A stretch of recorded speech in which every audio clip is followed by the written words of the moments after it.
Eu vou me encostar aqui, eu estava tão... Boa noite. Vamos começar mais uma quinta resistente do Núcleo Piratininga de Comunicação, realizada na Livraria Antônio Gramsci. A nossa convidada de hoje é Vitória Grabois, presidente do grupo Tortura Nunca Mais. Vitória vai ser entrevistada pela jornalista Marina Schneider, pelo jornalista João Costa, pela historiadora Ana Cláudia e pelo engenheiro e comunicador popular Alan Teigel. Esta quinta resistente, como todas as outras, nesta quinta resistente, a gente vai ouvir o depoimento de pessoas, como o nome já diz, de resistentes. A gente vai ouvir depoimentos de pessoas que resistiram durante a ditadura civil-militar no Brasil, que resistiram, lutaram e enfrentaram todas as atrocidades que aqui ocorreram. O objetivo, além de recuperar essa memória, de guardar essa memória, é que juntos lutar para que esses acontecimentos não se repitam. E o objetivo dessa quinta resistente, como a gente tem falado toda semana, é contribuir para o desmantelamento dos aparelhos da ditadura, para que tornar mais difícil que aventuras desse tipo tornem a acontecer no nosso país e na nossa região, na América Latina. Vitória estudou filosofia aqui na Universidade do Brasil? Eu estudei Ciências Sociais. Ciências Sociais. Na Faculdade Nacional de Filosofia da Universidade do Brasil, hoje o IFIX. Hoje o IFIX. Vitória tem muita história para contar. Vitória, como a gente já disse, é uma resistente e ela é também autora do livro... Opa! Ui. Eu fui ajudar, piorei. Não tem problema. Autora do livro Maurício Grabois, Meu Pai, Vitória Lavínia Grabois. Vitória vai falar do que foi a sua vida nesse período da ditadura. Especificamente hoje nós vamos conversar sobre a guerrilha do Araguaia. A ideia desta quinta de resistente, desta semana, é recuperar alguns momentos deste momento e deste movimento tão importante da história do nosso país. A gente começa, como todas as semanas, ouvindo Vitória. Vamos ouvir você, quais são suas lembranças, o que te comove, o que te move desse momento tão duro, você que foi triplamente, quadruplamente prejudicada, sofrida, atingida por esse período. E depois desse depoimento de Vitória, a gente vai fazer algumas perguntas, se a gente ficar com alguma dúvida. O nosso programa tem a duração de 1 hora. A gente está começando agora às 19h10 e vamos até às 20h10. Vitória, por favor. Boa noite. Primeiro, queria agradecer o convite, que é muito importante para mim, né, como pessoa e também como uma militante do Grupo Tortura Nunca Mais do Rio de Janeiro, prestar depoimentos assim, que a sociedade brasileira precisa conhecer um pouco da nossa história, né? Nós não podemos deixar que essa memória desapareça. A gente tem que perpetuá-la e temos que lutar para que nunca mais aconteça fatos tão cruéis como foi a época da ditadura civil-militar no Brasil. Bom, eu sou Vitória, como você falou, sou filha de Maurício Grabois e de Alzira da Costa Reis. Quando eu nasci, meu pai já era comunista há algum tempo, né? Porque meu pai entrou para o Partido Comunista em 1932, e minha mãe e eles começaram a viver juntos desde 1940, e ela também começou a participar do partido. Então eu sempre disse, eu nasci numa casa de pai e mãe comunistas, né? Fui educada com aquele mesmo, era um rigor, porque meu pai era um comunista mesmo, então tinha muitos princípios. Eu sempre digo, meu pai e minha mãe me ensinaram a ser uma pessoa digna. Né? A dignidade, eu acho que é fundamental no ser humano. Meu pai era um homem de princípios e eu, desde muito pequena, eu já participava de atividades políticas, porque meu pai foi candidato a deputado federal, né, pela Constituinte aqui no Rio de Janeiro. E nós morávamos no Leblon e meu pai fazia campanha na Praia do Pinto, hoje onde tem a Selva de Pedra. Então, eu muito pequena, com 2 anos de idade, eu era levada para as campanhas e repetia aquilo, né? Povo da Praia do Pinto, agora vocês vão ter mais uma bica d'água, né? Você imagina. Então, eu comecei a ser politizada, acho que desde a hora que eu fui gerada, né? Então, eu sempre vivi nesse clima. Na minha casa, nós morávamos no Leblon, e moraram na minha casa os 2 secretários de Prestes, né? O Armênio Guedes, depois o Jacó Gorender, né? Olha que luxo, né? Que luxo, né? Se eu soubesse, né? E frequentava a minha casa Carlos Drummond de Andrade, né? Era um apartamento modesto na rua Dias Ferreira 72, como está no meu livro.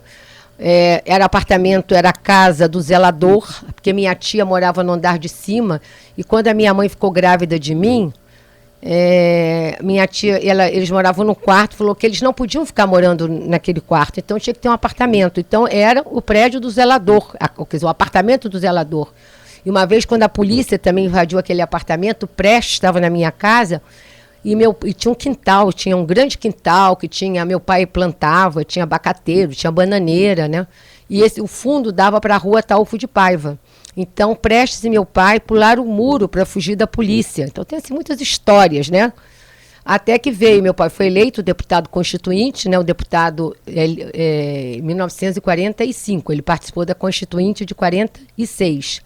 Ele foi o líder da bancada do PCB na Câmara, né? Na Constituinte. No livro eu conto essa história. E após o mandato, ele tinha pego mononucleose e ele foi preso. Então eu tenho essa lembrança do meu pai sendo retirado pelos agentes do DOPS com uma camisa branca e uma calça cinza, né? Isso ficou na minha cabeça, eu tinha 3, 4 anos de idade, e 2 policiais seguravam ele pela perna e 2 seguravam pelos braços. Naquela noite, a minha mãe era terrível, né? Minha mãe ligou para todas as pessoas conhecidas para tirar meu pai, porque ele estava em situações precárias, ele podia morrer, e conseguiram libertá-lo, e a partir daí ele caiu na clandestinidade. Foi morar na clandestinidade, eu e meu irmão André fomos morar com a minha tia na Lagoa. Então, desde muito cedo, eu já fiquei longe dos meus pais. Então, eu passei a minha vida, quando eu só os visitava nas férias, em julho e nas férias de dezembro até janeiro, que era no subúrbio do Rio de Janeiro. Então, eu morava na Lagoa, com minha tia, na rua Resedá, e as férias eu passava em Caxambi, São Cristóvão, Jacarepaguá, vários bairros, né? O último foi o Caxambi. E passava as férias inteiras com eles. Quando chegou em 1956, mais ou menos, 56, né, foi o 20º congresso do PCU, foi 56, né? Meu pai foi para o 20º congresso, e aí acabou, o Juscelino tinha sido eleito, e até que eu chamo no livro esse período, né, Sopros da Democracia, que os comunistas começaram a respirar, vamos dizer assim, botar a cabeça de fora. Aí já começou, naquele ano mesmo, apareceu que Prestes havia se casado com a Dona Maria, aparecia aquele mundaréu de filho de Prestes, né? Então as coisas estavam mais fáceis. Então esse tal aparelho que eles moravam, o último era o Caxambi, foi fechado, acabou, e minha mãe voltou a morar na rua Resedá com a minha tia. Foi morar todo mundo junto, o André, eu, a família inteira juntas. Até que em 1958, meu pai volta para o Brasil, que ele passou 2 anos na União Soviética estudando marxismo. E quando ele volta, a luta interna, que já tinha começado aqui, estava acirradíssima. E ele foi destituído do secretariado do PCdoB e foi dirigir o partido no estado do Rio de Janeiro. Eu estava no 4º ano ginasial, né, quer dizer, agora já 9ª série, né, porque era 8ª, agora já é 9ª, muda as coisas. O André no 3º ano, como ele chegou um pouco assim, já tinham começado as aulas, nós ainda ficamos morando na rua Resedá com a minha tia, e eles foram morar em Niterói. E aí eu já passava os fins de semana em Niterói, até que em 59, eu e o André fizemos concurso para o Liceu Nilo Peçanha e fomos morar em Niterói. Então a família voltou, quer dizer, eu fui conhecer meu pai, eu tinha 15 anos de idade, né? Eu nunca vivi com meu pai Com a minha mãe vivi mais um pouco, mas com meu pai eu quase não vivi. Então a família passou a se constituir em Niterói, também morando de maneira muito precária, né? Minha mãe era advogada. Nesse tempo todo da clandestinidade, minha mãe nunca exerceu a profissão. Ela passou a exercer a profissão a partir de 59, trabalhando nos sindicatos de olaria, né, lá em Itaboraí e Itaboraí, aí que ela passou a exercer a profissão. Eu e o André fomos estudar no liceu, e aí eu conheci meu pai nessa época, porque assim, eu ia para o colégio de manhã e o André ia à tarde. Então, eu almoçava com meu pai, né, porque o André almoçava com a minha mãe, e minha mãe ia embora para Itaboraí, trabalhar lá nos sindicatos. E eu almoçava com meu pai, que depois iria para a sede, que ainda era PCB nessa época, para a sede do PCB lá no centro de Niterói. E aí eu começava a ter meus namoradinhos e começava a contar para o meu pai as minhas histórias, mas não eram minhas, as histórias eram das minhas amigas. Eu pensava que eu estava enganando meu pai, né, porque ele era durão, né? A educação comunista, assim, os princípios, namorada, né? Ele era uma coisa assim muito brava. E aí eu conheci o homem Maurício Grabois. Foi aí que eu conheci meu pai, porque até então eu não conhecia meu pai, né? Eu tinha pai, era muito difícil eu falar pai, não saía. Um dia ele falou, dá um beijo no seu pai. Eu não conseguia beijar meu pai, não sabia, ele era um estranho para mim, né? Eu não conhecia aquele homem, né? Bom, aí ficamos juntos, eu entrei para a faculdade já em 1963. Antes disso, eu terminei o Liceu Lino Peçanha, e eu morava em Niterói, não havia professores suficientes em Niterói, então eles começaram a contratar como substitutos os alunos do liceu. E eu passei a trabalhar, eu fui funcionária do governo do Estado do Rio de Janeiro, no governo Badiger da Silveira. Bom, nessa época que eu entrei na faculdade, já tinha vindo o rompimento do PCB, a luta interna tinha se aguçado, a minha mãe se sentiu honradíssima, porque ela foi expulsa do PCB antes do meu pai. Ela junto com o Consueto Calado, que era um operário, que por sinal também tem um filho, Daniel Calado, que também é desaparecido da guerrilha do Araguaia. Os dois foram os primeiros expulsos do PCB no Brasil todo. Então, pela primeira vez, aconteceu um ato com ela que ela suplantou ele, né? Porque ser mulher do meu pai não era fácil, minha mãe. E eu entrei na faculdade, eu dizia que eu ia ser uma alienada, que eu não queria nenhuma participação política, mas no dia que eu botei os pés na Faculdade Nacional de Filosofia, ali na Presidente Antônio Carlos, que é o consulado da Itália, que tinha sido consulado da Itália, deixou de ser e agora voltou novamente, né? Ou eu seria uma alienada ou eu ia tomar parte, porque com esse nome que eu carrego, era muito difícil, né? E aí eu fui na faculdade, eu tinha duas amigas, três amigas. Primeiro eu tinha uma bem amiga, Tamara Bronstein, que eu conheci em 62, que a gente fazia o cursinho para entrar na faculdade, mas um cursinho lá dentro da própria faculdade, que os alunos, hoje a minha companheira Flora Abreu era minha professora, o Wilson Cunha, Joelzinho, todo mundo era professor. E depois eu conheci mais a Maísa e a Maria Helena, e a gente nos tornamos 4 amigas assim, inseparáveis. E tinha a direita também, na faculdade tinha direita. Então tinha esse Jorge Vassite, que hoje é procurador do Ministério Público Federal, era um cara reacionaríssimo. E um dia ele chegou numa assembleia e disse assim, aqui tem comunista, isso aqui está infestado de comunista. E o Wilson, professor da USP, é o Wilson Nascimento. Não é Nascimento, mas esqueci agora o sobrenome do Wilson. Que coisa, o velho alemão está aqui passando, a gente vai esquecendo as coisas. Falou assim, aqui tem comunista sim, e tem 2 partidos. Aí eu falei, então eu sou do partido, né? Quer dizer, e até eu digo, brinco, é você que me levou para o PCdoB, porque eu não era, entendeu? Aqui tem 2 partidos. Aí nessa época começou uma campanha para destituir o Eremildo Viana, que era o diretor da Faculdade Nacional de Filosofia, por sinal era meu professor de História. E começamos uma campanha. Quando chegou no mês de setembro, o Conselho Universitário suspendeu por tempo indeterminado, em pleno governo João Goulart, considerado o governo mais democrático que esse país já teve, suspendeu por tempo indeterminado 15 alunos da Faculdade Nacional de Filosofia, e eu sou uma das 15 que fui suspensa por tempo indeterminado. E a gente começou a fazer, sabe, a fazer grandes articulações, que a gente tinha que voltar, e o Jango nos recebia, imagina, o Jango nos recebia no Palácio das Laranjeiras. E até que no início de janeiro de 64, o Jango revogou o decreto do Conselho Universitário e nós voltamos. Voltamos e fomos fazer prova, porque nós não tínhamos feito nenhuma prova. Na minha turma tinha eu, que tinha sido suspensa por ter terminado, e o Sérgio Salomé da Silva, hoje professor da Unicamp. Chegando lá, quando começamos a fazer as provas para retornar e tal, aí veio 1º de abril, me lembro que nesse dia eu tinha a prova de filosofia. A partir daí, nesse dia, nós estávamos na faculdade, lá na Faculdade Nacional de Filosofia, veio uma ordem do PCB, que era para todo mundo ir para a Faculdade de Direito. E fomos para a Faculdade de Direito, eram 300 alunos que estávamos lá na Faculdade de Direito, esperando, tinha gente armada, tinha de tudo, né? Esperando o que ia acontecer. Lá por umas 3 horas da tarde, começaram a jogar bomba dentro da Faculdade Nacional de Direito.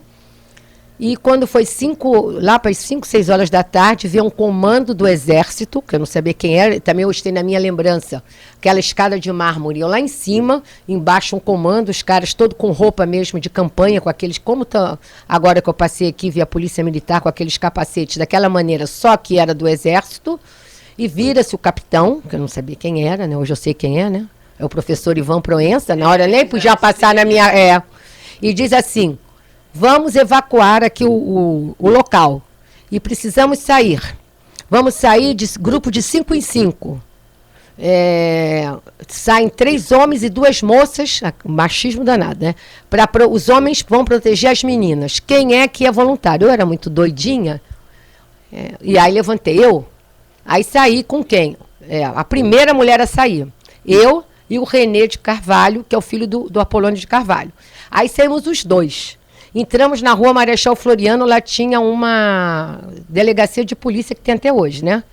Ali na delegacia, eu falei, Renê, vamos sair daqui, porque o negócio está feio, vamos para Presidente Vargas. E fomos para Presidente Vargas, mas a gente estava do lado aqui esquerdo, a gente tinha que passar para o lado direito, porque eu já aí nessa época, eu já morava com a minha outra tia, que é irmã do meu pai, minha tia Maria, médica, em Botafogo, porque eu entrava 7 horas na faculdade, sair de Niterói muito cedo era complicado, então eu morava em Botafogo. E eles moravam no Jardim Botânico. Aí nós 2, assim, atravessamos, assim, nos abraçamos os 2, atravessamos a Presidente Vargas, não tinha uma alma, só tinha bala, sabe? As balas, assim, passavam por cima das nossas cabeças, aí nós saímos correndo, ficamos debaixo dos prédios e fomos andando. Quando chegamos na esquina da Presidente Vargas com a Rio Branco, veio um carro azul, que eu não me lembro a marca, veio um cara e fala assim: vocês são estudantes? Não podia dizer, somos operários. Não, somos estudantes. Olha, já puseram fogo na Uni, e aí... Tal, vocês vão para onde? Aí eu falei, eu vou para Botafogo e Jardim Botânico. Não, eu dou uma carona até a praia de Botafogo, vou para Copacabana. Quando passamos na praia do Flamengo, vimos a Uni pegando fogo, aí que eu tive a consciência que a coisa estava, né, tinha acontecido, que até então você não acreditava. Era muito difícil, porque se dizia que a gente estava no poder e eu acreditava naquilo. E aí eu fui-me embora, me despedi do Renê, né, na rua São Clemente, onde morava minha tia, e só foi encontrar o Renê 16 anos depois, 17, no Casa Grande, quando a Flávia Schilling já tinha saído do Uruguai e teve uma grande manifestação por ela. Bom, a partir daí, eu caí na clandestinidade. No dia 10 de abril, saiu a minha... Eu fui expulsa, os 15 que estavam suspensos, eles acrescentaram mais 4, que era o pessoal da química, da física, porque disseram que eles faziam bomba, que acontecia. Aí os 19 expulsos da Faculdade Nacional de Filosofia. São os 19 primeiros estudantes expulsos do Brasil, antes do 477. As pessoas não falam, só falam no 477. Nós somos os 19 primeiros alunos expulsos. 477 é? O 477 foi de 68, depois do AI-5, que expulsou vários alunos de várias universidades brasileiras. A gente vai falar depois do 68. Depois de 68, Então, aí eu estou em 64, a gente muda para ser mais rápida, né? Mudamos para São Paulo. Bom, antes disso, eu já comecei a namorar o Gilberto, que se tornou meu marido, eu conheci ele na classe. Gilberto é filho de operários, né? A mãe tecelã e o pai da indústria de curtume. O Gilberto morava na Tchecoslováquia fazendo curso de engenharia e voltou em 63 para o Brasil, porque o Pedro Pomar passou lá na Tchecoslováquia, porque o Gilberto era muito amigo do Eduardo Pomar, filho do Pedro Pomar. E o Pomar passou lá e já avisou para eles que o PCdoB, que eu não sabia, né? Fiquei sabendo isso depois, né? Que o PCdoB já estava organizando um movimento guerrilheiro para atuar no Brasil, que mais tarde seria a Guerrilha do Araguaia, porque ninguém sabia se é o nome. Então já estava começando. Então eles acharam, e aí lá eles ficaram amigos do Oswaldão, né, o grande líder da guerrilha, e os três, o Oswaldão, o Eduardo e o Gilberto, chegaram à conclusão que eles não podiam ficar mais na Tchecoslováquia, que eles tinham que vir para o Brasil para mudar o Brasil, transformar o Brasil num país socialista. E vieram, eu conheci o Gilberto na classe. Ele passou a escrever, porque o Gilberto escrevia muito bem, passou a ser jornalista da classe operária, que era o órgão oficial do PCdoB, do qual meu pai era o diretor. E aí nós começamos a namorar, na clandestinidade, fomos para São Paulo, né, porque São Paulo é uma cidade enorme, aqui no Rio todo mundo era conhecido. A nossa casa em Niterói foi invadida pelo Exército no dia 2 de abril, tiraram. E daí a gente vai para São Paulo e eu e Gilberto nos casamos no dia 30 de dezembro de 64, porque meu pai chamou lá os dois, que não podia viver sem casar. O que ia dizer a família? Que a minha tia Maria, que era médica, minha tia Maria era a pessoa mais avançada do mundo, e que tinha que casar, tinha aquele raio daquele papel.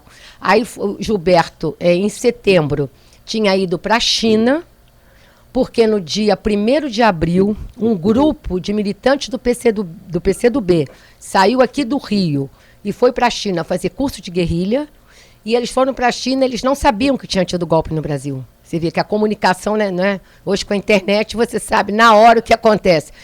E naquele tempo, Gilberto teve que ir para a China para preparar a volta dos, acho que eram 20 militantes que estavam lá, para o retorno deles, porque eles saíram por aqui pelo Galeão. Aí ninguém mais podia voltar pelo Galeão, tinha que ser... Aí você vinha via Bolívia, o outro vinha Argentina, aquela coisa toda. E aí Gilberto ficou lá uns 3 meses, aproveitou também, fez um rápido curso, voltou. Nós fomos para uma cidade do interior de São Paulo, chamada Araraquara, onde meu sogro tinha primos, que era mais fácil casar no interior, né? Casamos, tivemos um papel, né? Casei com comunhão de bens, naquele tempo, quem não tinha bens casava com comunhão de bens. E assim que casamos, no início de março, nós fomos designados pelo PCdoB para irmos morar numa cidadezinha que é oeste de Mato Grosso, chamada Guiratinga. Aí tinha um grupo, um grupo que era o Gilberto e eu, mais o Oswaldão e mais o Paulo Rodrigues, que era um gaúcho de Porto Alegre. Esse grupo, quer dizer, eles três, né? Porque sempre a mulher fica em segundo plano. O Oswaldão, por ser negro, se tornou garimpeiro. Ele morava na cidade, mas eu não podia cumprimentá-lo. Eu vi Oswaldão, uma cidadezinha que devia ter 1.000 habitantes, eles diziam que tinha 5.000, 5.000 era um município, uma cidadezinha devia ter 1.000, se tivesse. Eu andava, só tinha uma rua que chamava Rua João Pessoa, eu vi Oswaldão, ele olhava para mim, eu olhava para ele, era só olhares, eu não podia conversar com ele, porque eu era uma senhora casada, e uma senhora casada não conversa, imagina com um negro, né? Você já imaginou? E aquele negão lá de 2 metros de altura. E o Paulo Rodrigues era economista. Então, o Gilberto, e eles faziam um reconhecimento da área, se era viável instalar a guerrilha naquela região, né, que era Mato Grosso, que o primeiro lugar pensado foi Mato Grosso. E eu ficava em casa, dando aula, como professorinha, de reforço para as crianças da localidade. Mas eles viajavam muito, eles tinham um jipe. Eles viajavam todo o Mato Grosso vendendo roupa. Tanto que perguntavam se eles eram da dupla Tunico e Tinoco, porque os dois tinham bigode.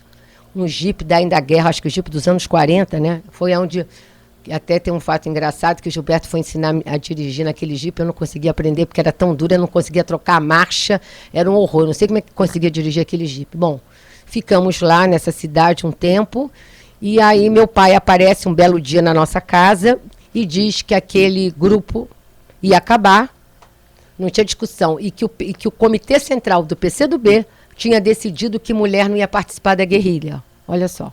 E eu era muito jovem, né? Eu tinha 22 anos, né? Eu casei com 21 anos. Eu achava que eu era velha, mas hoje eu era uma menina, né? Casar com 21 anos. Bom, meu pai, né? Era meu pai. Aí eu aceitei e quando eu voltei para São Paulo, eu falei assim, uma coisa, eu vou ficar grávida.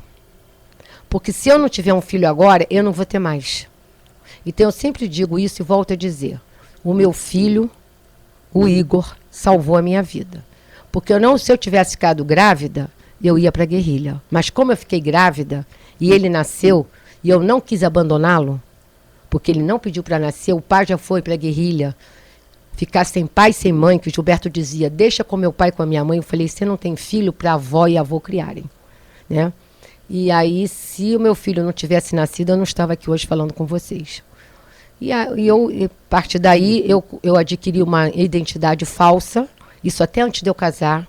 Eu casei com meu nome. Eu fui lá para o interior de Guirajá. Casei com meu nome. Porque em 64, a repressão era grande, mas não era como depois de 68. Eles já estavam aprendendo. Tanto que você tirar documento, foi a primeira vez na minha vida que eu tive medo de tirar um documento. Foi quando? 64, em Porto Alegre. Eu tirei um documento com o nome falso, com uma certidão. Eu entrei, a 1 hora eu fui no despachante, entreguei para ele a minha certidão de nascimento. Nem título de eleitor precisava, né? Nem título, assim. Eu viajei de São Paulo para Porto Alegre sem documento. Inventei lá o nome. Como é que se chama? Lúcia. O nome, eu gostava muito desse nome. Lúcia, Marta, dava esses nomes assim. Voltei com aquele documento, porque eu falei, vou tirar em São Paulo, mas o companheiro lá, o secretário-geral do PCdoB, quis mostrar serviço, tira aqui mesmo. Então, eu tirei esse documento. A 1 hora da tarde, eu entreguei a documentação. A documentação era era certidão de nascimento, que o companheiro tinha ido lá no interior do Rio Grande do Sul, trazer da sobrinha dele, entregar para mim e tirar aquele documento. Às 4 horas estava pronto, e me lembro que custou 10 cruzeiros, não me pergunte o que é 10 cruzeiros, deve ser 100, era barato demais. Foi a primeira vez na minha vida que eu tive medo. Eu tive medo, assim, porque eu comecei a andar na Rua da Praia, lá que chama Rua da Praia, em Porto Alegre, né? Entrei na loja americana, pedi um lanche, e o lanche, eu sou gulosa, sou gordinha, sempre fui gordinha, mas eu recusar a comida, a coisa estava feia, né? Eu empurrei aquele troço, não consegui comer. Aí eu peguei, a partir daí eu tirei muitos outros documentos, título de eleitor, passaporte, carteira de motorista, aí já não tinha, aí aprendi, tudo a primeira vez é difícil, né? Aí começa a guerrilha em 72, o Igor nasce em 66, começa a guerrilha em 72, a gente ficou sabendo pelo Amazonas, porque a nossa casa sempre era aparelho, já era a terceira casa que a gente morava, que a gente foi para São Paulo, moramos numa casa, ficamos 8 anos em São Paulo, moramos durante 8 anos em 3 endereços diferentes, e os últimos 8 anos foi no mesmo endereço no Brooklyn. Então, eu vivi na clandestinidade 16 anos. O Amazonas chegou uma tarde, espantei, né? Porque ele só chegava à noite. Se ele chegasse à tarde, é porque alguém tinha morrido. Aí, quem morreu? Assim, você já ia perguntando. Quem caiu? A gente não falava morreu. Quem caiu? Né? Quem caiu? Aí ele falou, olha, começou, bababá, a gente tem que mudar daqui, porque o Gilberto e o Maurício sabem esse endereço. Não pode mais ficar aqui. E era com o nome da minha mãe, né? Porque a minha mãe era Alzira da Costa Reis.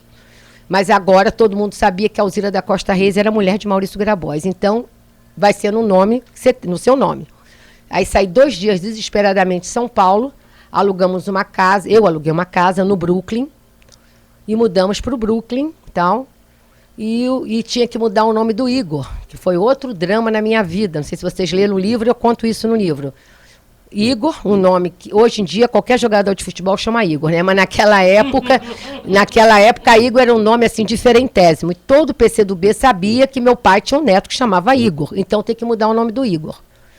E aí o Igor estava numa escolinha lá como Igor, né, a gente teve que mudar correndo, fomos morar no Brooklyn.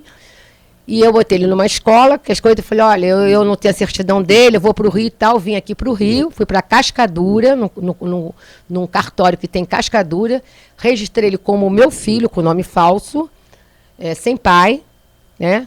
E ele passou a chamar Jorge, porque a tradução de Igor é Jorge. E eu expliquei isso para ele. Agora você vai para o colégio grande, seu nome é russo, e na escola não se aceita esse nome. Então você vai chamar Jorge. Então outra coisa que também foi muito sofrida para mim, foi o dia que nós mudamos para essa casa, logo nos primeiros dias, e como o Igor não tinha amigo, eu ficava chamando todo mundo da rua para brincar com ele, precisava de ter. Aí o menino vira-se e fala assim, qual é o seu nome? Ele falou assim, na escola me chamam de Jorge. Aquilo cortou meu coração, porque era como dizer assim, me chama de Jorge, me chama do que você quiser, entendeu? Não interessa e tal. Bom, e aí ele passou a ser Jorge, e a guerrilha foi e tal, e a gente lá vivendo na clandestinidade, eu passei, aí o Amazonas achou que eu tinha que ter uma profissão, e qual é a minha profissão? Professora, né? Eu fiz o supletivo, passei no supletivo, fiz vestibular, entrei na USP, na PUC, e entrei numa faculdade de Filosofia de Ciências e Letras de Moema, porque nesse tempo todo, para passar o tempo, eu estudei francês e estudei inglês. Eu fiz o Nancy 1, tem o Nancy 1, 2 e 3, né? Eu já estava no Nancy 1. Aí eu fiz português e francês. Passei em todos os lugares. Passei na USP em terceiro lugar, na PUC em 12º e nessa daí em segundo. Mas aí ele achou, pelo meu jeito de ser, que eu não podia ficar em nenhuma das faculdades, porque a política estava lá e eu ia acabar me entregando. Então eu fui para a faculdade mais modesta. A partir daí eu comecei a trabalhar no governo do estado de São Paulo. Eu fui professora, eu sempre brinco, meus patrões foram o Laudo Natel, o Paulo Egídio Martins e o final o Paulo Maluf. Né? Trabalhei para os três com nome falso durante todos esses anos. Veio a anistia, aí começou o movimento, eles começaram a voltar para o Brasil, primeiro veio o Arruda, depois veio o Amazonas, e ninguém nos procurou. Aí eu falei para minha mãe, olha, a gente não pode ficar eternamente nessa casa vivendo com esse nome falso, já estava início de final de dezembro. Eles voltaram, não nos procuraram, né? Então nós precisamos tomar uma atitude. Aí minha mãe veio ao Rio, falar com minha tia, o doutor Eugênio Duarte Pereira era muito amigo da família, o doutor Eugênio deu várias indicações de advogados, mas no fim eu acabei com o Luiz Eduardo Greenhalgh, e um belo dia cheguei no escritório do Luiz Eduardo Greenhalgh, já era 1980, fiquei quieta achando que eu estava na clandestinidade. Eu me lembro que o Luiz Eduardo chegou, como sempre marcava uma hora, chegava 3, 4 horas depois, e quando ele entrou, ele perguntou para a secretária quem eu era. Ela virou-se e falou assim, ela não quis dizer o nome. Então, aí eu entrei e falei, sou Vitória, né? Aí ele deu um pulo, falou que não, eu falei, olha, você vai, tira uma carteira de identidade. Eu falei, aqui em São Paulo? Que endereço? O endereço que você tem, onde você mora. Já tem anistia, você não vai ser mais presa, não. Tem que tirar título de eleitor. Eu falei, título de eleitor? Vai lá. Aí eu tirei toda a documentação e voltei a ser Vitória e voltei para o Rio. O Luiz Eduardo entrou com uma ação de... não é representação o nome da ação, é uma ação que... É crime conexo da anistia. O meu crime é conexo da anistia. Que Tereza era Vitória e que Jorge era Igor, entendeu? Foi rápido, porque ele entrou com essa ação em 1980.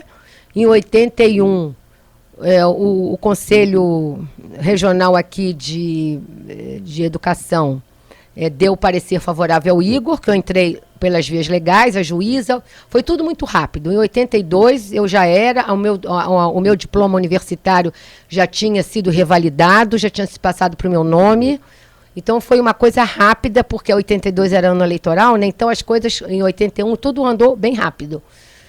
E aí eu comecei a participar do CBA, entrei para o Comitê Brasileiro pela Anistia, e mais tarde para o Grupo Tortura Nunca Mais. Agora, para saber, porque o Amazonas me disse da morte do André, quando o André morreu em outubro de 73. Eu guardei esse segredo por 7 anos. Não contei para minha mãe, que ele perguntou se ia contar para minha mãe. Eu disse que não devia de contar, porque que a minha mãe ia fazer. Até que nós estávamos em novembro de 79, eu tinha vindo ao Rio. Quando eu voltei, a minha mãe estava em prantos, porque tinha saído no estado de São Paulo, que o André era morto e que meu pai era desaparecido, não falava do Gilberto. Aí eu falei para ela que não, que aquilo... Comecei a enganar, e a pessoa que é ser enganada mesmo acaba se enganando, né? Até que no início de 80, o Genuíno dá uma entrevista no Jornal da Tarde e fala de tudo. Aí eu falei para ela, olha, não dá mais, é verdade. E do André eu sei que morreu porque o Amazonas me contou, agora do meu pai, do Gilberto, a gente não sabe, são desaparecidos, né? E aí ela chorava, a gente tinha amigos, a gente morou 8 anos, né? São Paulo é meio subúrbio, né? Apesar de ser Brooklyn, bairro de classe média alta, vizinho, as crianças brincam na rua, é muita gente do interior, então você é muito amigo das pessoas, as pessoas entram na sua casa, o Amazonas já tinha ido embora, não tinha mais Amazonas, então podia entrar, a minha casa era assim uma república de garotos, de adolescentes, vivia aquela casa cheia de crianças, e a vizinha, que era uma menina jovem, que tinha um filho pequeno, viu a minha mãe chorando e perguntou por que minha mãe estava chorando. Minha mãe estava em prantos. Eu falei, porque ela brigou comigo, quer dizer, isso nem a ditadura deixou a gente chorar a morte do meu irmão, né? Não deixou a minha mãe chorar a morte do seu filho, né? Então essa é a minha história, e hoje eu estou no grupo Tortura Nunca Mais para continuar a luta que eles interromperam, né? Para saber quando eles foram mortos, né? Como eles foram mortos, quem os matou, né? Aquela nossa célebre pergunta, como, quem, onde e quando. E lutando não só por eles, mas pelos mais de 500 mortos desaparecidos políticos no Brasil, que são muito mais do que isso, porque agora com a Comissão da Verdade, que a gente tem sérias críticas, mas com a Comissão da Verdade estão aparecendo mais pessoas desaparecidas e mortas, inclusive até os indígenas. São muito mais do que isso, deve ser milhares de brasileiros, por isso, contra hoje, que eu não luto só por mim, eu luto por todos. É claro que eles têm, assim, é diferente, né? Me move, né? Que me levaram. Eu reconstituí a minha vida, no CBA eu conheci Fernando, que Fernando também vinha da luta armada, da luta urbana, ele era membro do CBA, nós passamos a viver juntos. Eu tive um outro filho, 18 anos depois, mais velho que o Igor, que é Maurício, em homenagem a meu pai. E estou aí, né? Essa aqui, esperando que vocês façam as perguntas agora que vocês achem necessárias. Muito obrigada, Vitória, muito obrigada. Quem quer começar? João? Vitória, interessante você ter começado lembrando os anos 30, né? Época em que a Zona Sul, essa região do Jardim Botânico, Leblon, era área operária, né? Por isso, certamente, vocês moravam ali, né? Não por ser uma área de classe média alta, porque ela só se tornou uma classe média alta mais recentemente, né? Mas eu queria lembrar disso porque, na verdade, você morando naquela região, foi ter o nome de Vitória, né? Por que esse nome? Como surge esse nome, já que você começou contando que seus pais já eram comunistas, já eram envolvidos com a militância política, e de repente uma filha, os anos 30, né? Você é de 30 Não, eu sou de 43.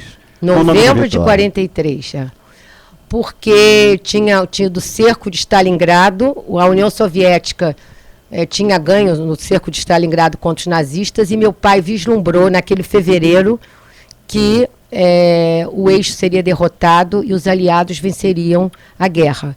E se nascesse uma menina, ia se chamar Vitória. Ia ser Vitória sem ser, mas só que o escrivão, quando ele foi me registrar, achou que ele estava me registrando em homenagem à Rainha Vitória, e ficou Vitória com ser. E ele nem prestou atenção, mas isso ele ia prestar atenção sobre isso.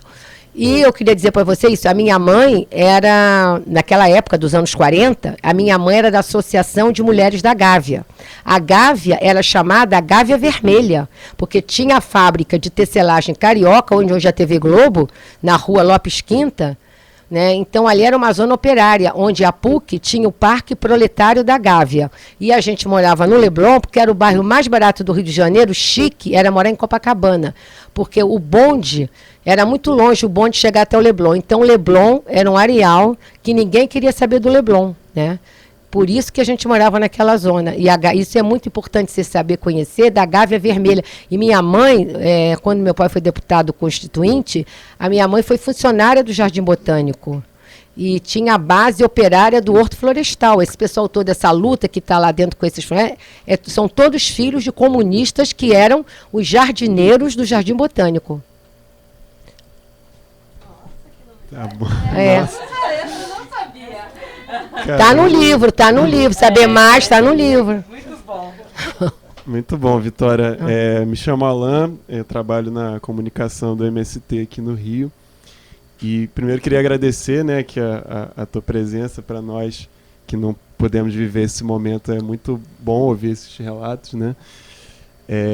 E aí queria, né, voltando aqui um pouco sobre a guerrilha do Araguaia, aquela região, né, depois da guerrilha, ela se tornou também uma região de muitos conflitos e grandes acontecimentos, né? Então, Eldorado dos Carajás, né, o massacre de Eldorado dos Carajás é ali perto, a Serra Pelada, né, ali tudo em torno do Bico do Papagaio, toda a história do Padre Josimo, lá da Comissão Pastoral da Terra, né, e hoje a gente está vendo, né, lá é mais uma das regiões no Brasil de expansão do agronegócio e, né, principalmente plantando eucalipto e pinos lá e gerando muito conflito agrário, e né, por conta de ter um povo ainda que tem essa história de resistência. Então eu queria que você falasse um pouquinho sobre a escolha do local da guerrilha do Araguaia, que depois também se tornou nesse local bem emblemático hoje no Brasil.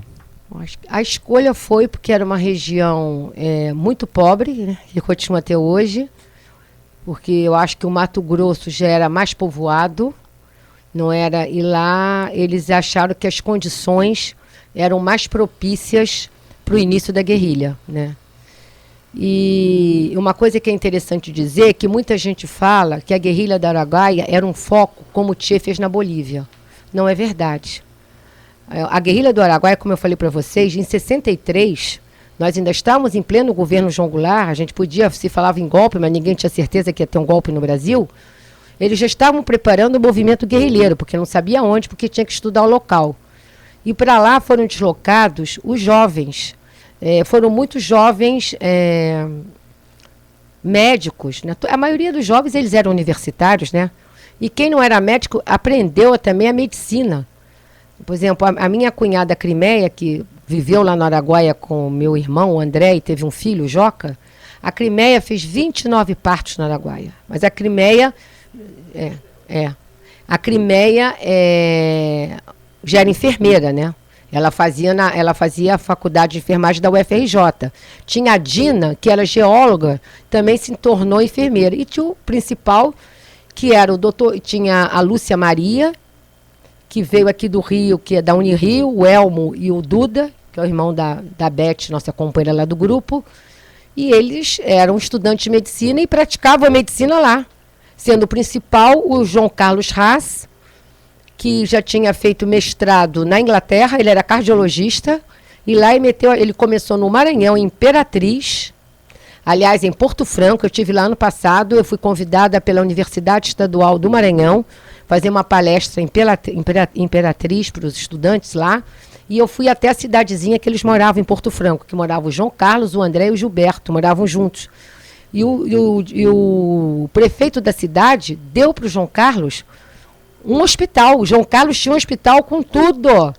Quando ele foi para o Araguaia, que ele teve que sair de lá, ele passou. Aí ele não tinha mais material, né? Porque o material era da cidade de Porto Franco. Ele não podia levar o material. E ele operou até com gilete. Teve, na hora que ele fazia cesárea, aí no fim ele ensinou, fora a Crimeia, que já era enfermeira, que não precisava aprender. Ele ensinou para as outras mulheres da guerrilha o parto, porque ele não aguentava mais, né? Porque ele era solicitado a todo momento. E não só isso, também tinham alunos de engenharia que faziam agricultura, ensinavam a eles a plantar, a economia, e a população, era uma troca, e a população ensinava eles a caçar, a montar. Tanto que nós tivemos lá em 1980... foi a primeira caravana de familiares da região da guerrilha. Nós fomos lá em plena ditadura militar, a maioria, os pais ainda estavam vivos, jovens, eram uns 5 ou 6 jovens na época, né? A gente era jovem, eram as mães e os pais que foram. A guerrilha tinha terminado, fazia 7 anos, então a veneração, eles eram verdadeiros heróis, que eles foram lá para ajudar a população, né? E é importantíssimo, eles plantaram uma sementinha, isso, não é à toa que hoje teve mais tarde já Eldorado de Carajás e os conflitos de terra nessa região. Eles davam aula para o povo, eles ensinavam a questão da terra, eles estavam já politizando. Não chega lá e dizer assim, olha, nós somos membros do Partido Comunista do Brasil, não. Mas de uma maneira sutil, eles ensinaram os camponeses a reivindicar e davam todo o apoio que o Estado não tinha políticas públicas naquela época, como também não tem até hoje, né? E isso que é importante da guerrilha. O movimento não deu certo. Eu não era do PCdoB, assim, eu era, mas eu não era direção, eu não participava, que tem que ter uma discussão, porque isso no meu entender, o que eu vi é uma opinião minha, de Vitória, de pessoa física, né? Porque eles foram a escolha. E aí eu digo, e o meu pai, e até o Amazonas, que a gente depois tem críticas, nesse ponto, eles eram muito criteriosos em escolher as pessoas que iam para lá. Não pode ser qualquer um. Você tem que ter uma ideologia muito forte, porque eu morei em Guiratinga. Quando eu cheguei em Guiratinga, eu nunca vi silêncio igual aquele. Quando o ônibus parou, que eu desci com o Gilberto, naquela cidadezinha de 1.000 habitantes, eu ouvi um silêncio, como nunca você pode falar assim, vai para Petrópolis. Não, Petrópolis, Teresópolis, não tem aquele silêncio. É um silêncio. Você tem que ter uma consciência muito grande, é muito difícil você ir viver na selva, é algo dificílimo. Você tem que ter uma ideologia, é muito difícil. E alguns, e aí o que foi, não aguentaram, que é normal, porque às vezes você é muito jovem, eu até entendo isso. Isso eu entendo. O cara, eu quero fazer, eu quero mudar o Brasil, eu vou transformar o meu país. Chega na hora, ele não aguenta, isso é natural, a gente tem que entender. Mas, do outro lado, foram infiltrados. E os infiltrados entregaram a guerrilha. Tanto que saiu um infiltrado você sabe que a guerrilha teve 3 destacamentos, né? O A, que ficava na região de Marabá. O B, que ficava na Serra dos Papagaios. E o C, que ficava em São Geraldo, que é em frente a Xambioá. Né? Daqui a Niterói, mas é menos que aqui a Niterói, é pertinho. E o Exército, quando entrou lá no dia 12 de abril de 1972, ele foi no A e no C. Ele não sabia que tinha um B, que era comandado pelo Oswaldão. O Oswaldão era o comandante do destacamento B.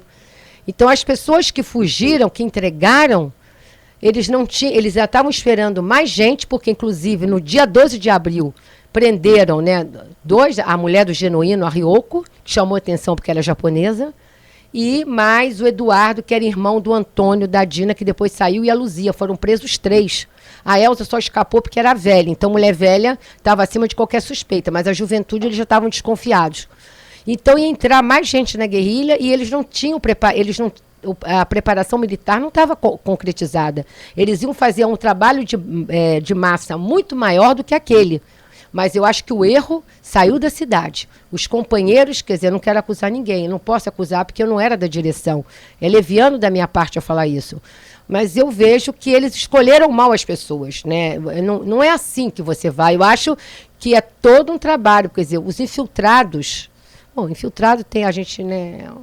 Eu não posso. Então, eu acho que a guerrilha fracassou pela delação. Esse é meu ponto de vista. Pela delação. Porque o trabalho que eles faziam, eu pude constatar quando eu cheguei lá em 1980, tanto que os 2 corpos identificados que a gente tem hoje, foi a população que nos indicou. Nós não fomos lá fazer, como o Estado brasileiro está fazendo hoje, perguntando como é que é. A gente não perguntou para ninguém. Eles que no dia que a gente estava no cemitério de Xambioá, em 1980... A mulher falou até para mim, eu que recebi essa informação, aqui está enterrado o doutor João Carlos. E no dia que a gente foi tirar o João Carlos, que depois não era o João Carlos, era o Bergson, um homem do povo falou, vai ali, escava aquela sepultura. E aí apareceu a Maria Lúcia Petit. Entendeu? Então, para ver o carinho que a população tinha. Agora já se passaram 40 anos, é muito tempo, muitos já morreram, né? Mas naquele tempo, o carinho, porque eles levaram para aquela região a dignidade, eles levaram políticas públicas que o governo nunca colocou lá. Escola, hospital, médico, engenheiro que ensinava a construir a casa, fazer economia e politizar a população. Isso que é importante. Por isso que a gente tem Eldorado, Prado Josimo, é a região de maiores conflitos agrários no Brasil, é aquela região do sul do Pará.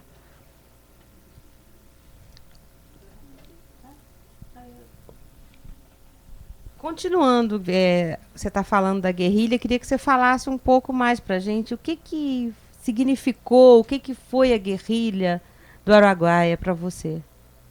A tua opinião, quer dizer. Eu acho que a guerrilha do Araguaia foi um movimento popular, né? Porque também outra coisa, não só morreram os militantes do PCdoB, camponeses também participaram desse movimento. Ele foi um movimento tão importante, no meu entender, como foi Canudos, como foram as guerras da época ainda do Brasil colônia, né? A Revolução Praeira em Pernambuco, a balaiada no Maranhão, a cabanagem também no Pará e no Maranhão. Todas essas, a guerra Farroupilhas, quer dizer, os movimentos de libertação do povo brasileiro, né? Porque diz que o povo brasileiro é um povo muito bonzinho, que o povo não se liberta, mas o povo tiveram vários movimentos de emancipação contra a colônia e também no Brasil já a República. Então eu acho que foi um movimento importante, foi o movimento mais importante rural, né, da época já da contemporaneidade, já do século para cá, já na segunda metade do século XX, contra a ditadura militar, o movimento mais importante, tanto que está aí, né, até hoje, se fala da guerrilha e os frutos que a guerrilha deixou pela questão da terra, porque quando nós fomos lá em 1980, a questão do agronegócio já era assim, você olha, você não tem imensidão, assim, aqui é a fazenda do Silvio Santos. A fazenda do Silvio Santos é o Rio de Janeiro quase que inteiro, a fazenda não sei de quem, de todos esses... Silvio Santos me chamou a atenção, porque eu nunca podia imaginar que Silvio Santos era um latifundiário, e ele é um latifundiário, deve ser até hoje, não sei.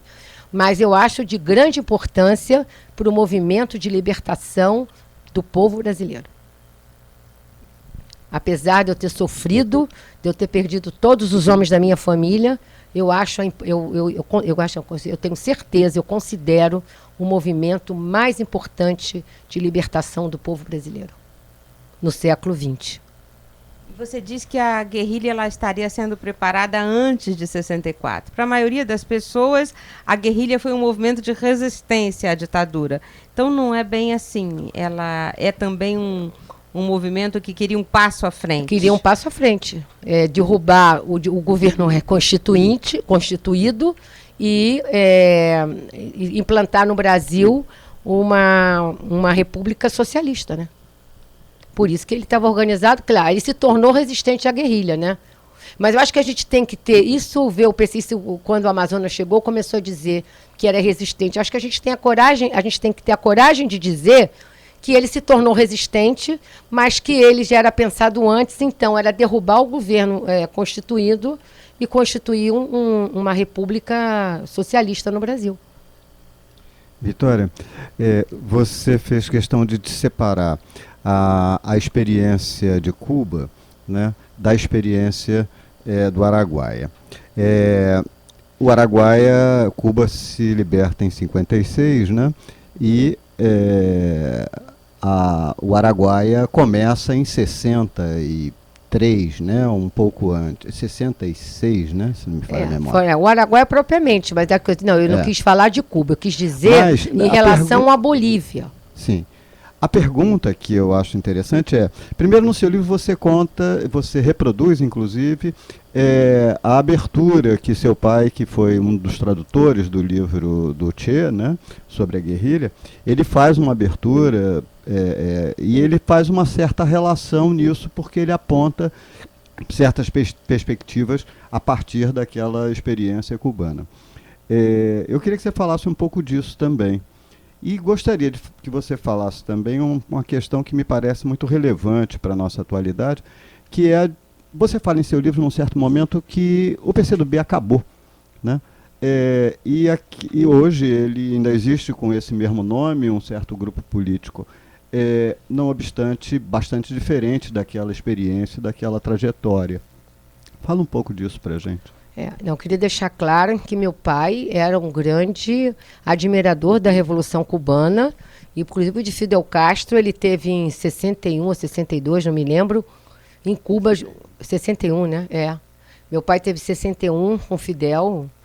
O que eu falo é que as pessoas diziam que o Araguaia, que eu faço questão de frisar, que muita gente faz críticas ao Araguaia, dizendo que o Araguaia era um foco. Ele não era o foco. Se ele fosse um foco, ele não tinha feito todo esse trabalho de preparação. Só foi em 72, assim mesmo pela delação, e 10 anos depois, quer dizer, não era bem um foco, né?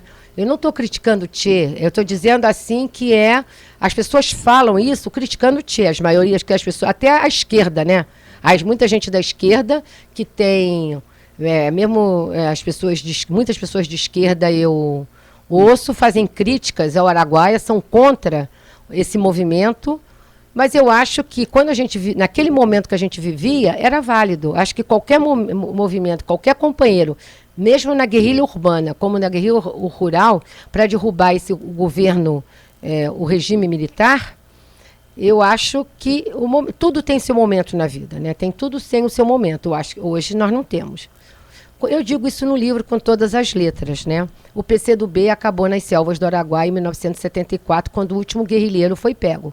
Porque esse PCdoB que aí está, não é aquele PCdoB que eu conheci, que meu pai reorganizou, né? Porque eles não se diziam fundadores, eles se diziam reorganizadores, porque aquela luta sobre a questão do reformismo, a luta interna, que também está no livro, que ele escreve aquele artigo que eu acho assim, genial, duas concepções, duas políticas, que o partido, eu ouvia muito meu pai dizer, uma classe não passa a outra na história se não houver uma luta. Não só a luta pelas reformas, mas a luta mesmo, vamos dizer, da guerra, né? Da guerrilha.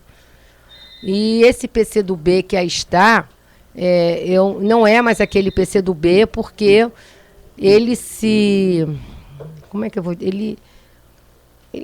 as alianças que ele faz, né, para ele poder se manter, sei lá como, é muito triste. Quando eu cheguei no Rio em 1980, que eu voltei de 16 anos de clandestinidade, as pessoas só me perguntavam se eu era candidata ao quê? Você é candidata a vereadora, a deputada? Eu sempre soube que você ser deputado ou vereador dentro do partido, quando era um partido só, era uma tarefa como você ir para o sindicato, como você ir para a associação de moradores, cada um tinha sua tarefa.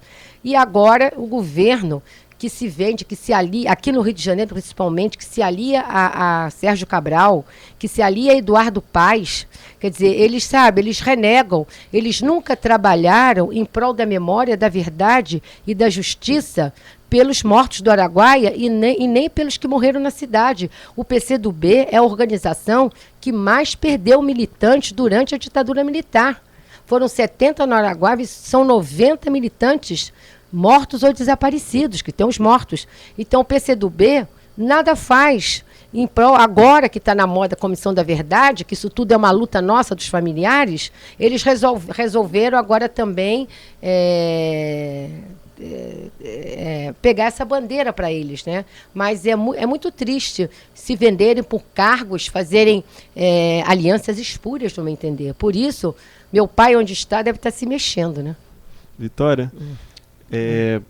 Então, trazendo, né, para os dias de hoje um pouco, né, a gente pode eventualmente pensar que essa luta pela memória é verdade e justiça, é uma luta que fica para trás, né, para a gente ter a memória, mas a gente tem, né, fatos bem concretos que mostram como que essa luta pela memória ela reflete nos dias de hoje e também ajuda a nossa luta, né? Então, por exemplo, recentemente, né, o livro escrito pelo ex-agente da ditadura, a gente descobre, né, que lá na usina Cambaíba, em Campos, foram queimados 10 corpos de militantes de esquerda das organizações, e com isso, né, a gente ajuda, né, no processo de retomada das terras daquela fazenda pelos movimentos, né, de luta pela terra. Além disso, também é impossível não mencionar, né, hoje a gente falando, né, do caso do Amarildo, né, cadê o Amarildo, mas lembrando, né, que essa história também vem da guerrilha do Araguaia, onde tem, como você falou, né, 500, né, em relação à ditadura inteira, 500 ou mais de 1000 Amarildos aí desaparecidos, né? Então eu queria que você falasse um pouco sobre essa importância, né, da memória para as lutas que a gente tem hoje aqui na nossa sociedade. Tem a ver a pergunta. Acho que há 1 ou 2 anos foi criado um grupo de trabalho do Araguaia. Eu queria que você atualizasse a gente um pouco dessas informações, como que está esse trabalho, para a gente trazer para hoje também. E aí, acho que tem muito a ver com a pergunta do Alan também, o seu posicionamento sobre como o nosso governo está lidando com essa questão. Bom, primeiro eu queria falar... Só concluindo, então, você, já que você está num fechamento, né, eu acho que seria interessante realmente, porque essa atualização das lutas de hoje, na verdade, são as posições do Grupo Tortura Nunca Mais, do qual você é presidente, né, Vitória? Muito bom.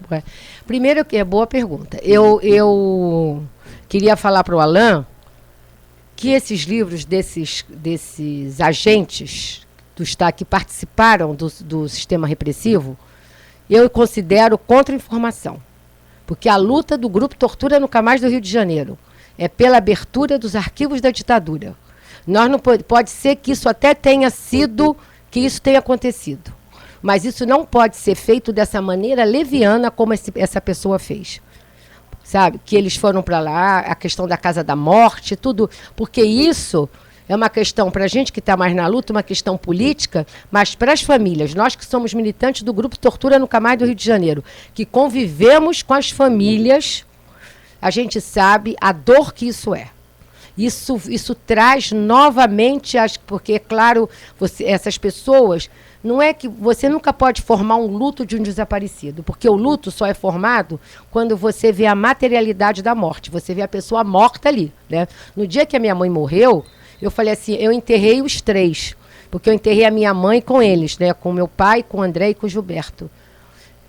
Mas você, claro, passam tantos anos, você até faz um luto, não um luto total, mas mas aí cada vez vem uma história dessa, isso volta e isso traz muito mal às pessoas. Companheiros, eu acho que a gente não deve acreditar, a gente tem que lutar. Eu acho que o nosso eixo, que é o eixo do Grupo Tortura Nunca Mais do Rio de Janeiro, é a abertura dos arquivos da ditadura, né? E então, porque também tem outros livros sobre Araguaia. Eu queria ter um livro, tem esse tal de Hugo Studart, que é um jornalista que escreveu um livro. Esse livro dele foi uma dissertação de mestrado que ele fez na UNB. Ele entrevistou 15 militares, ele é filho de militar, esse cara. Eu nunca vi, nós perguntamos para ele quem são as fontes dele, ele não deu as fontes, então eu não considero o livro dele um trabalho científico, porque quando você entra na universidade, qual é a primeira coisa que você aprende no primeiro dia? De qualquer trabalho que você vai escrever, você tem que citar as fontes. Então não é um trabalho científico, né? Não é um trabalho científico. E esse cara, esse Hugo Studart, publicou no estado de São Paulo que haviam 5 mortos-vivos do Araguaia.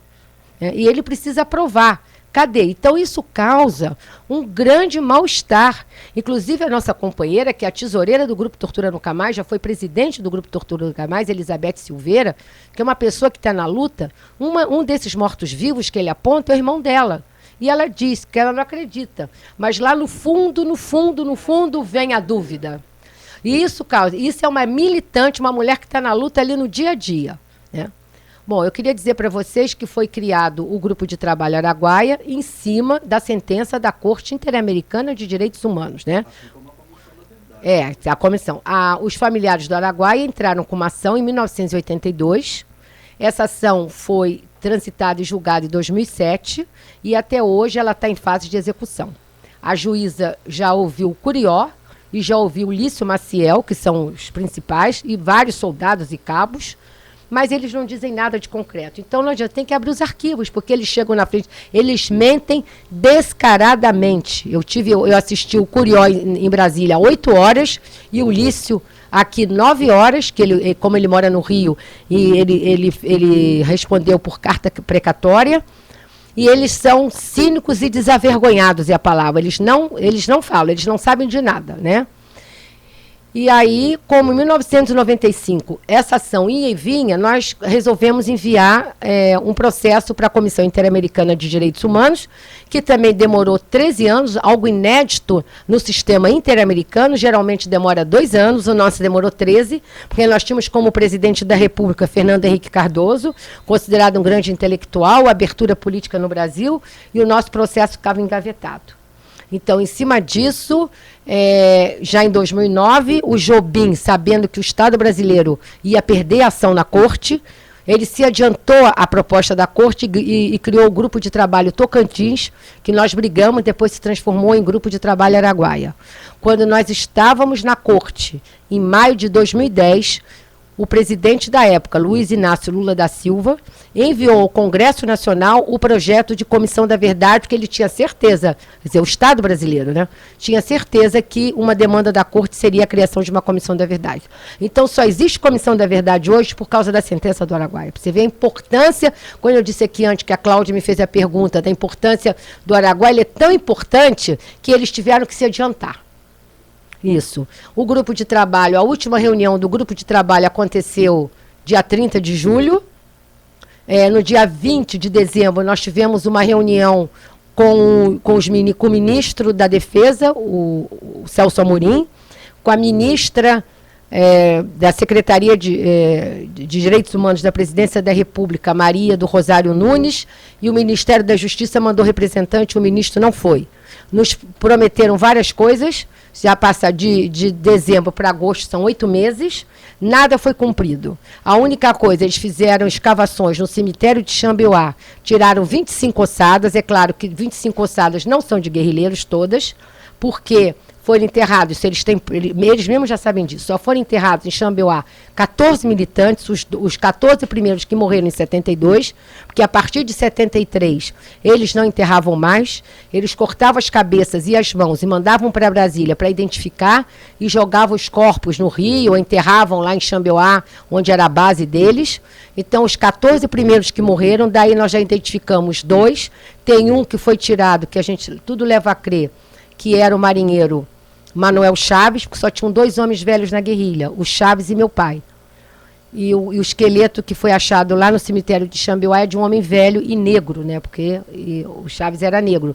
E o Chaves nasceu em 1907, meu pai nasceu em 1912. E a última reunião foi muito ruim, porque nada foi feito.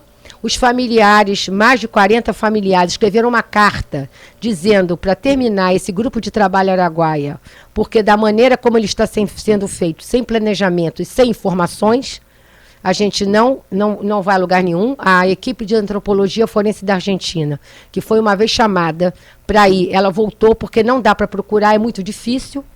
A ministra nos apresentou uma proposta que a gente apresente um perito nosso, no caso o Jango, mas no caso que a família do Jango apresentou um perito para acompanhar a identificação, mas do Jango é fácil, porque o Jango foi enterrado, já foi exumado, você sabe onde foi, e para nós é muito complicado, porque você não sabe onde as pessoas foram enterradas. Nós não temos informações, as informações ficam na mão desses ouvidores, chamados ouvidores, como Hugo Studart, né, que faz uma barbaridade dessa, dizendo que tem 5 guerrilheiros mortos-vivos. E a situação, nesse momento, com o Estado brasileiro, está muito delicada. Está muito difícil a nossa realização.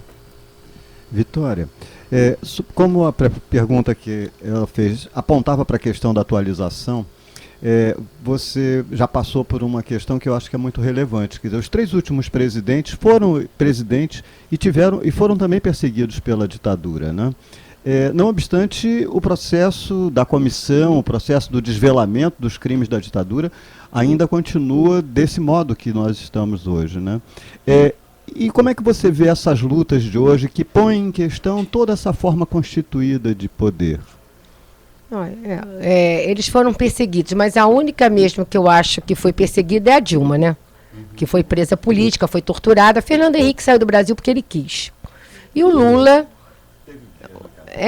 dias na cadeia como sindicalista e não como lutador não foi um resistente da ditadura. Bom, eu não considero, as pessoas podem considerar. Eu acho que há acordo entre esses presidentes e a classe política e os militares, porque o dia que se abrir os arquivos da ditadura, isso vem à tona as barbaridades que eles cometeram, as atrocidades que o Exército Brasileiro cometeu.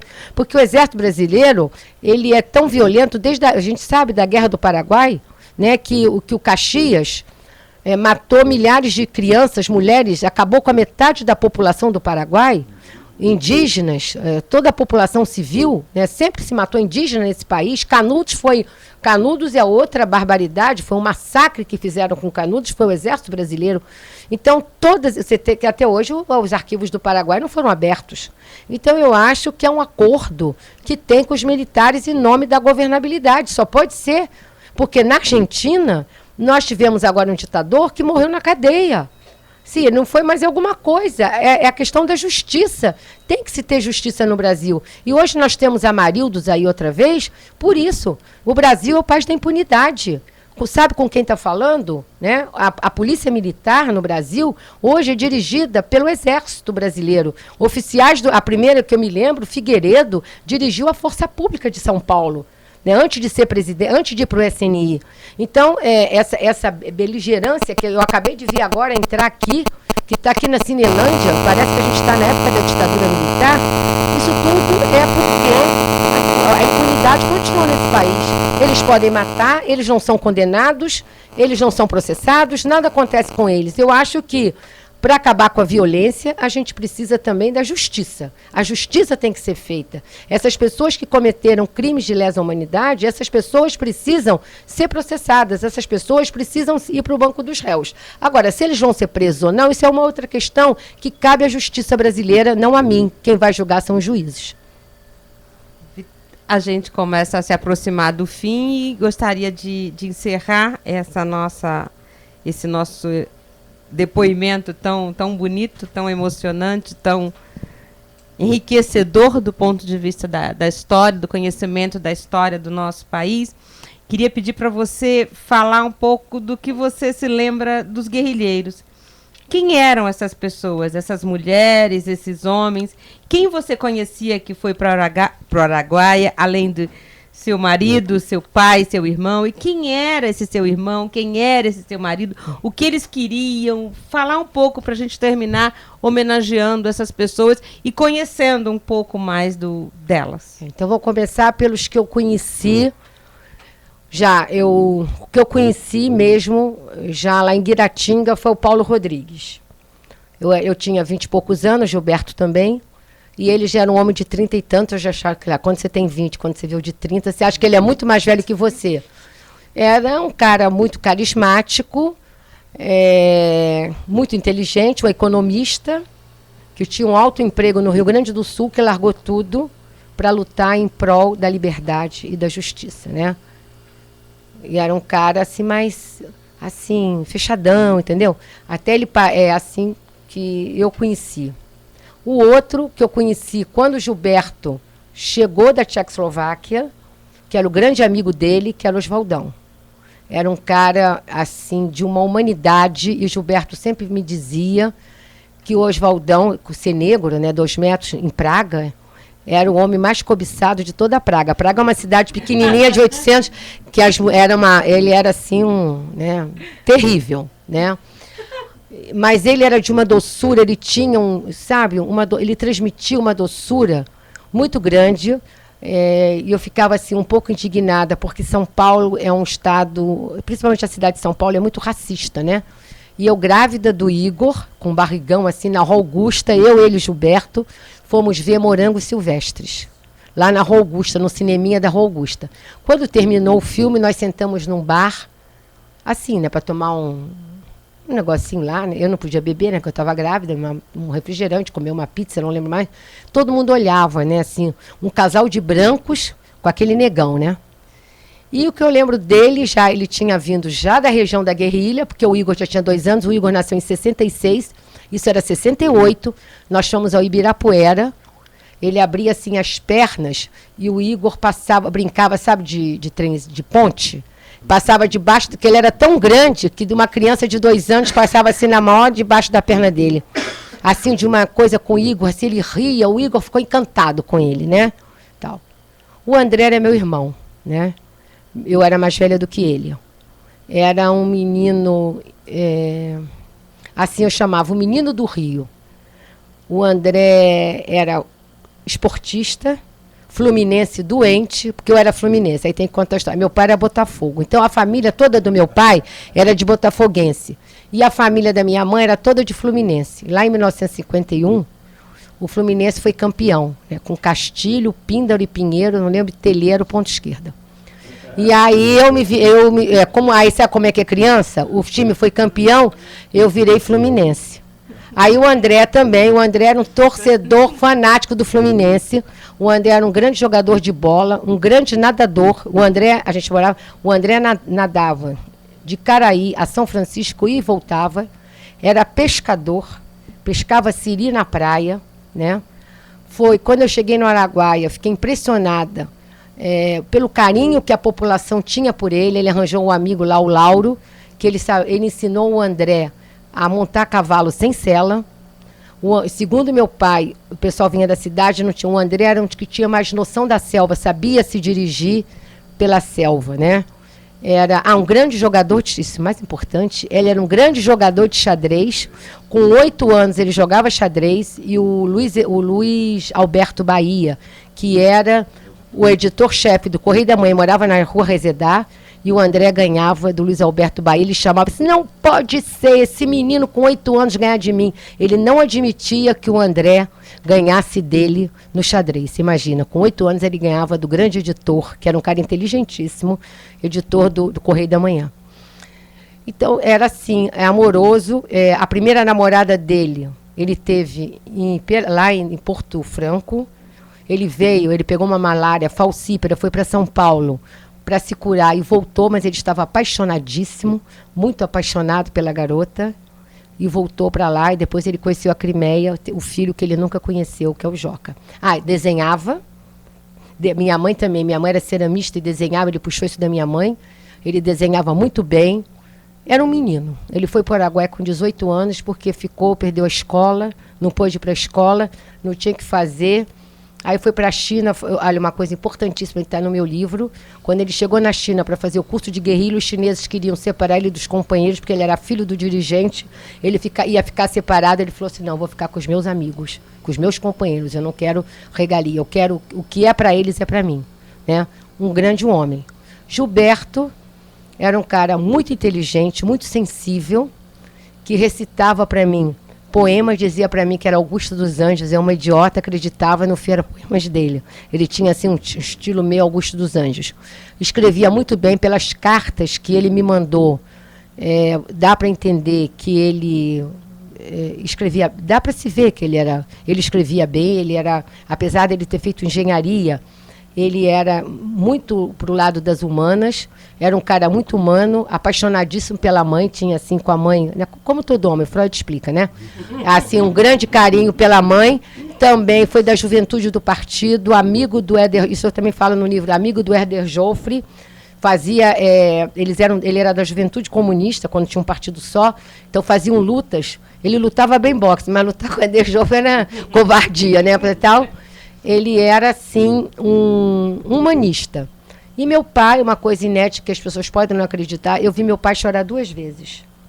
Quando, em 68, que saiu no jornal que o meu tio Bernardo, irmão dele, havia morrido, deu uma reportagem, e quando o Marighella morreu, porque ele era grande amigo do Marighella, apesar das divergências no final com o PCB, eles eram amigos desde a Bahia, né? Eles fizeram tiro de guerra juntos. Então, 2 vezes, ele chorou, aliás, 3. A morte do irmão, a morte do Marighella e a morte do tio. Vi meu pai chorar 3 vezes.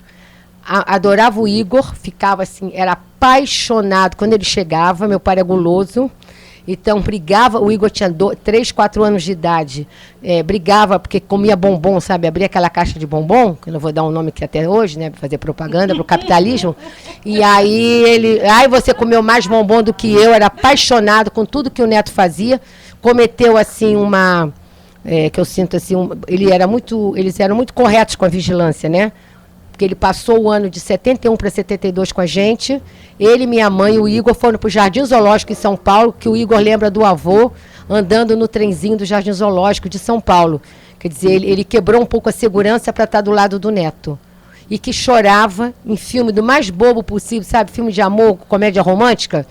Ele chorava. Então, eles eram humanos. Não é isso que as pessoas falam que ele era. E um cara inteligentíssimo, com senso de humor aguçadíssimo. E um homem inteligentíssimo, e isso eu falo também no livro, e falei numa palestra, quando a gente lançou o meu livro no UFRJ, quem considerou meu pai o maior teórico marxista-leninista da América do Sul foi Abin. Está num habeas data que eu recebi, que inclusive também está no livro, que eu coloquei. Né, que as pessoas não consideram a importância do teórico. Ele não foi só o comandante da guerrilha do Araguaia, ele também era um teórico, isso que é muito importante. E que morreu ao lado dos jovens de 20 anos lá no Araguaia. Né?